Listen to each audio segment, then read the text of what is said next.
जय हिंद प्यारे चैंपियंस। आज के क्लास में हम 2 अप्रैल की समसामयिक घटनाओं को देखने वाले हैं। तो इस क्लास की पीडीएफ प्राप्त करने के लिए आप डिस्क्रिप्शन में दिए लिंक से जुड़ सकते हैं। आज का मोटिवेशन कोड है आपके लिए, उम्र थका नहीं सकती, ठोकरें गिरा नहीं सकती, अगर जीत हो जीतने की तो परिस्थितियां भी कभी हरा नहीं सकती। अगर आपको जीत है, अगर जीत है आपको जीतने की, तो आपको कोई परिस्थितियां हरा नहीं सकती है। आप चाहे विषम परिस्थितियों में भी रहे, जो आपके अनुकूल परिस्थितियां नहीं रहे, तो भी आप संघर्ष करते हुए जो सफल हो जाएंगे और अपने लक्ष्य को प्राप्त कर लेंगे। तो परिस्थितियां तो सदैव विषम होती है, हमें हर परिस्थिति में जो आगे बढ़ने का प्रयास करना चाहिए और जो मंजिल को प्राप्त करने के बाद ही जो है परिस्थितियां भी ठीक होती है। जब तक मंजिल नहीं मिलेगी तब तक परिस्थितियां भी विपरीत ही रहनी है। तो आप विपरीत परिस्थितियों में भी संघर्ष करते हुए आगे बढ़ते रहिएगा। आज देखते हैं हम 2 अप्रैल की समसामयिक घटनाओं को। और आज का पहला प्रश्न है हमारा, हाल ही में स्पेस एक्स ने पृथ्वी के ध्रुवों की परिक्रमा करने वाले पहले किस मानव मिशन को सफलतापूर्वक लॉन्च किया है? तो स्पेस एक्स ने पृथ्वी के ध्रुवों की परिक्रमा करने वाला पहला मिशन भेजा, मानव मिशन भेजा है। इसका नाम फ्रेम 2 है। फ्रेम 2 स्पेस एक्स के द्वारा लॉन्च किया गया है, ध्यान में रखना है, आपको इंपॉर्टेंट है। और पृथ्वी के ध्रुवों की परिक्रमा करने वाला प्रथम मानव मिशन होने वाला है। यह 31 मार्च को इसे लॉन्च किया गया है। और किसके द्वारा लॉन्च किया है? तो फाल्कन 9 रॉकेट जो स्पेस एक्स का, इसके द्वारा इसे लॉन्च किया गया है। और जो केनेडी स्पेस सेंटर है, यहाँ से इसे लॉन्च किया है। और इसे लीड करने वाले कौन व्यक्ति थे? तो चुन वांग, जो चुन वांग है, इसे लीड करने वाले थे। और इसका नाम फ्रेम 2 ही क्यों रखा गया है? क्योंकि जो नॉर्वे का एक जहाज था फ्रेम जहाज, नॉर्वे का एक जहाज था फ्रेम जहाज, जिसने आर्कटिक और अंटार्कटिक दोनों ध्रुवों का पता लगाया था, इसके जो जहाज था इसी के नाम पर फ्रेम 2 इसका नाम रखा गया है। कुछ समय पहले पोलरिस डॉन मिशन भी किसने लॉन्च किया था? तो यह भी स्पेस एक्स के द्वारा लॉन्च किया गया था, पोलरिस डॉन मिशन। और किससे संबंधित था? तो अगर अंतरिक्ष में आपका घूमने का मन है, वॉक करने का मन है, तो स्पेस वॉक के लिए लॉन्च किया गया था। क्रू 9 मिशन, यह भी स्पेस एक्स और नासा ने लॉन्च किया था, जो 9 महीने से फंसे हुए थे अंतर्राष्ट्रीय स्पेस स्टेशन पर, जो सुनीता विलियम्स और बुच विल्मोर और सुनीता विलियम्स यहाँ पर थे, इन्हें लाने के लिए, और सफलतापूर्वक इन्हें पृथ्वी पर लाया गया है। ब्लू घोस्ट मिशन का संबंध किससे था? तो यह चांद पर लैंड करने वाला सेकंड निजी जो है मिशन बना है, ब्लू घोस्ट मिशन। पहला कौन सा था? तो फर्स्ट जो चांद पर लैंड करने वाला निजी मिशन कौन सा था? ओडिसियस था। और किस कंपनी का था यह? तो जो इंटीएटिव मशीन थी, इंटीएटिव मशीन का जो है ओडिसियस लैंडर था। यह फर्स्ट निजी लैंडर था जो चंद्रमा पर लैंडिंग की थी। देखते हैं हम अगला प्रश्न। दूसरा प्रश्न है हमारा, हाल ही में शर्ली बोचवे राष्ट्रमंडल महासचिव बनने वाली पहली अफ्रीकी महिला बनी है। इनका संबंध किस देश से है?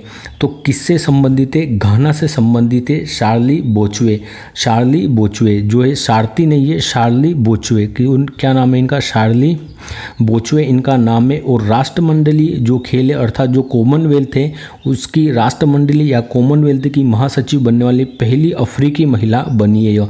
और किस देश की रहने वाली है? घाना की रहने वाली है।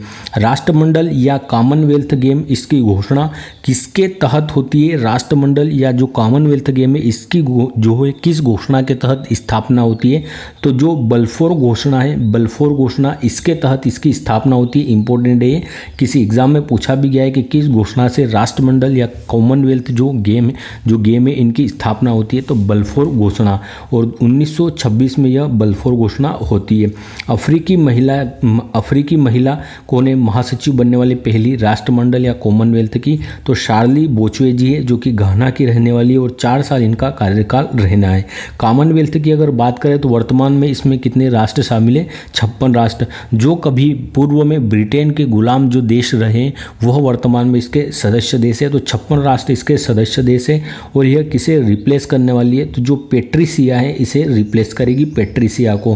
फर्स्ट महिला महासचिव जो है अफ्रीका महाद्वीप की रहने वाली है। अगर बात करें फर्स्ट महिला महासचिव रहने वाली है अफ्रीका महाद्वीप की। और भारतीय जो है कमलेश शर्मा जी है, यह भी इसके जो हेड रह चुके हैं। अगर बात करें निधि तिवारी की, तो अभी हाल ही में प्रधानमंत्री की निजी सचिव किसे नियुक्त किया गया है?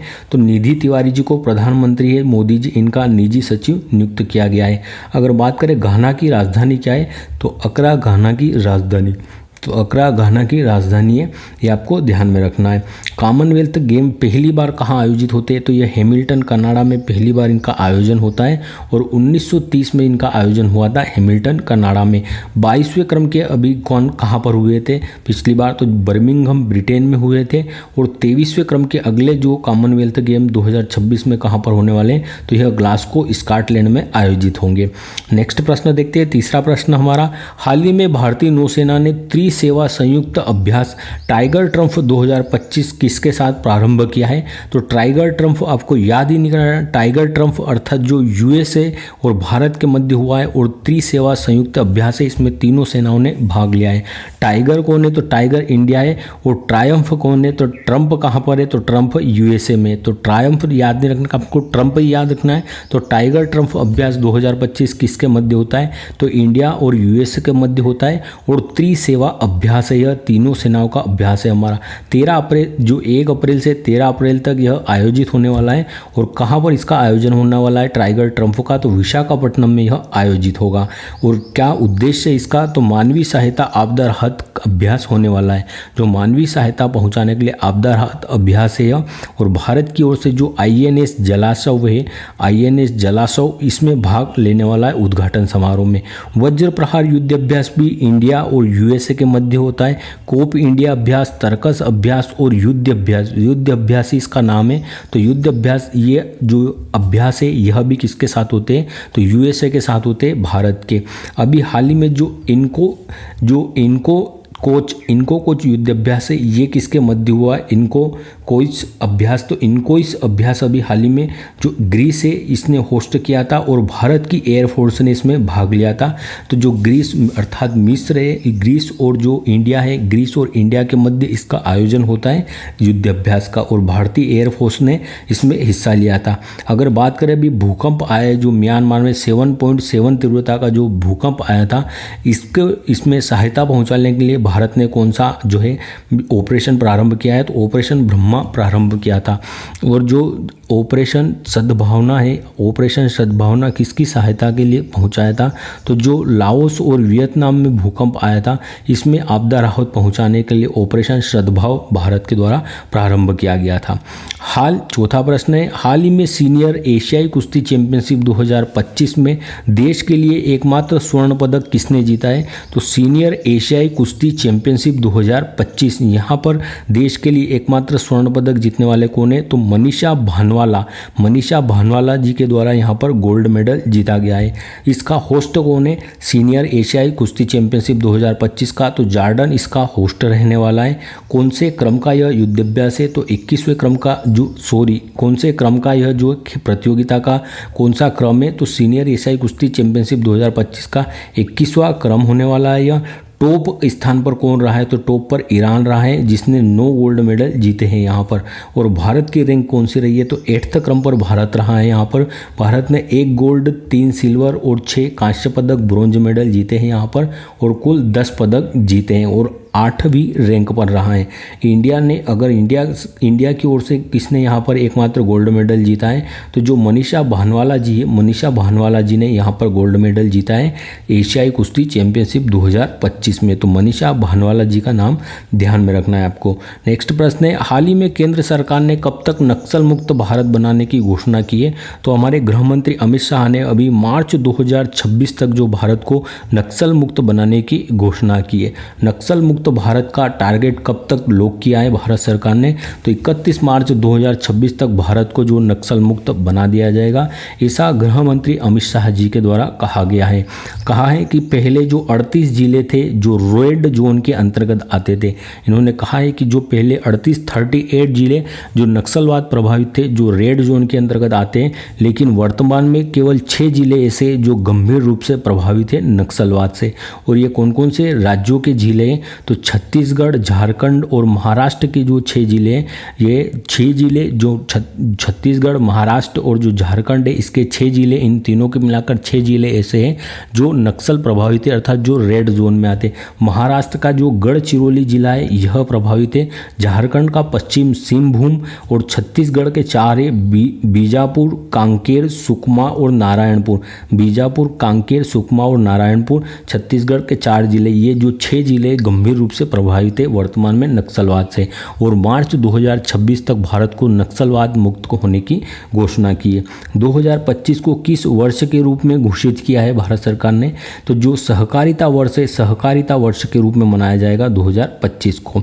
नेक्स्ट प्रश्न, हाल ही में अंतर्राष्ट्रीय कैरियर से संन्यास लेने वाली वंदना कटारिया का संबंध किस खेल से है? तो वंदना कटारिया जी का संबंध किस खेल से? हॉकी की खिलाड़ी है वंदना कटारिया जी, और इन्होंने अभी संन्यास की घोषणा की है। वंदना कटारिया यह हॉकी की खिलाड़ी है, और ये एकमात्र ऐसी खिलाड़ी है भारत की जिसने ओलंपिक में 3 गोल किए थे और हैट्रिक लगाई थी ओलंपिक में। तो ओलंपिक में एक मैच में 3 गोल करने वाली एकमात्र खिलाड़ी कौन है? वंदना कटारिया जी थी। तो ओलंपिक में 3 गोल करने वाली पहली भारतीय महिला कौन है? वंदना कटारिया जी है।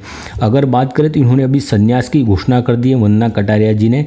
और अगर बात करें तो भारतीय महिला हॉकी टीम में सर्वाधिक गोल करने का रिकॉर्ड भी इनके पास था। इन्होंने कुल 158 गोल किए थे।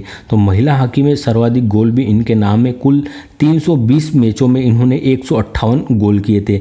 2022 में इन्हें पद्मश्री से भी सम्मानित किया गया था, और इन्होंने अभी संन्यास की घोषणा कर दी है। पुरुष एशिया हॉकी चैंपियनशिप का आयोजन कहाँ पर होने वाला है इस बार? तो पुरुष एशिया हॉकी चैंपियनशिप का आयोजन कहाँ पर? बिहार इसका होस्ट रहने वाला है। राजगीर में होने वाले, बिहार के राजगीर में। और 12वें क्रम की यह जो पुरुष एशिया हॉकी चैंपियनशिप होने वाली है। सेपक टकराव वर्ल्ड कप में अभी हाल ही में भारत ने यहाँ पर पुरुष टीम ने गोल्ड मेडल जीता है। तो सेपक टकराव वर्ल्ड कप में भारत की टीम ने अभी यहाँ पर गोल्ड मेडल जीता है। तो जो इसका होस्ट कौन था सेपक टकराव वर्ल्ड कप का? तो जो बिहार इसका होस्ट था, और यहाँ पर भारत की पुरुष टीम ने पहली बार गोल्ड मेडल जीता है। नेक्स्ट प्रश्न है हमारा, प्रतिवर्ष विश्व ऑटिज्म जागरूकता दिवस कब मनाया जाता है? तो 2 अप्रैल को मनाया जाता है विश्व ऑटिज्म जागरूकता दिवस। और ये विकासात्मक विकार है, अर्थात जो विकास होता है बच्चों का, ये विकासात्मक विकार है, इसमें विकास रुक जाता है। अगर बात करें ऑटिज्म जागरूकता दिवस यह कब मनाया जाता है? तो 2 अप्रैल को मनाया जाता है यह। और न्यूरो डाइवर्सिटी को बढ़ावा देने वाला, अर्थात जो न्यूरो डाइवर्सिटी है इसको बढ़ावा देने वाला जो रोग है, इसे सेलिब्रेट किया जाता है 2 अप्रैल को। और इसमें जो सीखने की या जो समझने की जो क्षमता है यह कम हो जाती है, और जो विकासात्मक विकार है यह, अर्थात उसका विकास कम होता है, जो ऑटिज्म रोग है इससे प्रभावित होता है। 1 अप्रैल को ही कौन सा दिवस भी मनाया जाता है? तो बिहार का स्थापना दिवस है, इसलिए उत्कल दिवस भी 1 अप्रैल को मनाया जाता है। उड़ीसा का स्थापना दिवस है जो 1 अप्रैल 1936 को जो बिहार एक राज्य बना था। 1 अप्रैल की अगर बात करें तो इसी दिन RBI का स्थापना दिवस भी है, रिजर्व बैंक ऑफ इंडिया का। 1 अप्रैल 1935 को इसकी स्थापना होती है। और जो इस बार इसका 90वां स्थापना दिवस है 2025 में। यंग हिल्टन, या जिसे शाही आयोग भी कहा जाता है, यंग हिल्टन आयोग की अनुशंसा पर जो इसकी स्थापना होती है। इसका हेडक्वार्टर कहाँ पर है? तो मुंबई में इसका हेडक्वार्टर है। इसके फर्स्ट हेड कौन बने हैं? तो इसके फर्स्ट हेड बनने वाले कौन थे? ओसबोर्न स्मिथ थे। लेकिन फर्स्ट भारतीय हेड बनने वाले कौन थे इसके? तो यह CD देशमुख जी थे। और वर्तमान में संजय मल्होत्रा जी RBI के हेड है। ये चीज़ें आपको ध्यान में रखनी है RBI के बारे में। आगे देखते हैं नेक्स्ट प्रश्न, हाल ही में साल के पेड़ की पूजा को समर्पित सरहुल उत्सव 2025 कहाँ मनाया गया है? तो झारखंड में मनाया गया है साल के पेड़ की पूजा करने वाला जो सरहुल उत्सव है। और यहाँ की दो जनजातियाँ हैं, मुंडा और उरांव जनजाति, झारखंड की प्रमुख रूप से इनके द्वारा इसका आयोजन होता है। सरहुल उत्सव 2025 झारखंड में इसका आयोजन हुआ है। 1 अप्रैल से 10 अप्रैल तक इसका आयोजन होने वाला है। और साल के पेड़ की पूजा की जाती है इस उत्सव में। तो साल के पेड़ की पूजा क्यों करते हैं? तो यहाँ पर जो सरना माता है, सरना माता का निवास स्थान होता है साल के पेड़ में, इसलिए जो यहाँ की मुंडा जनजाति और उरांव जनजाति है, विशेष रूप से पूरे झारखंड में इसका आयोजन होता है। लेकिन विशेष रूप से जो मुंडा और उरांव जनजाति है, इनके द्वारा सरना माता का जो निवास स्थान है साल का पेड़, इसकी पूजन की जाती है।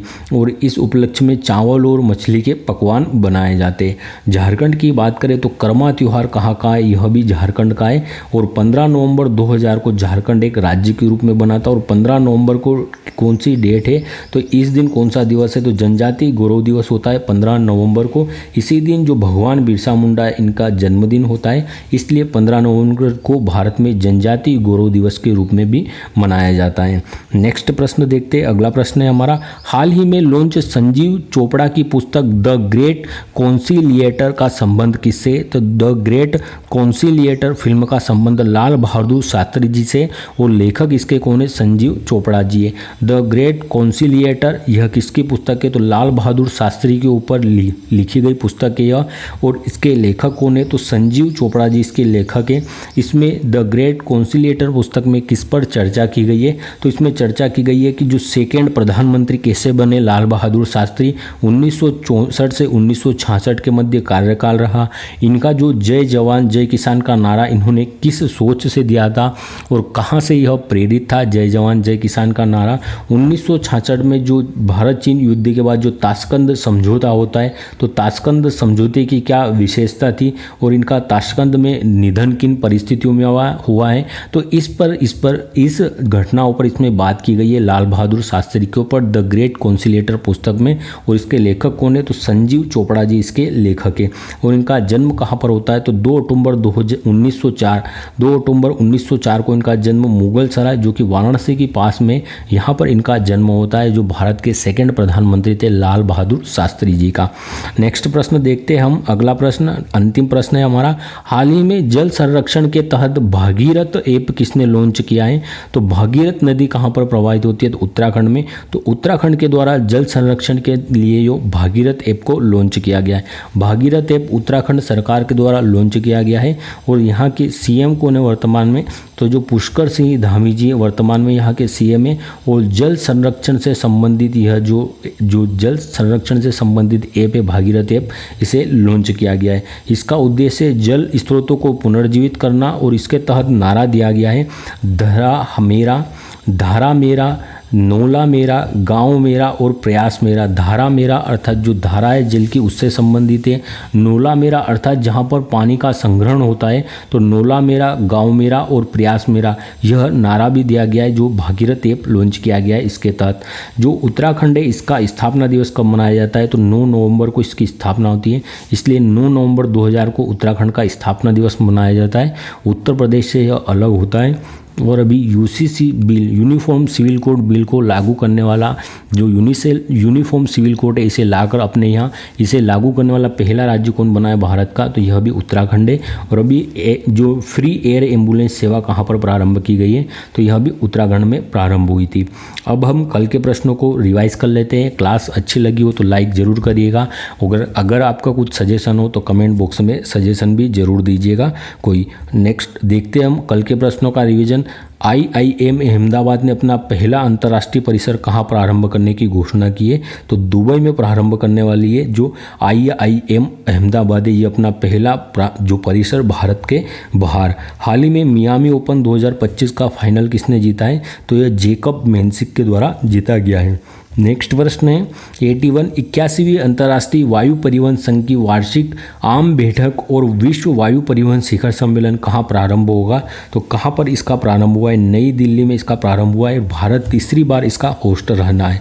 एलोन मस्क की एक्स ने IT अधिनियम 2000 की धारा 79 के तहत भारत सरकार के किस ऐप या पोर्टल के विरुद्ध मुकदमा किया है? तो जो सहयोग पोर्टल है इसके विरुद्ध मुकदमा किया है हाईकोर्ट में।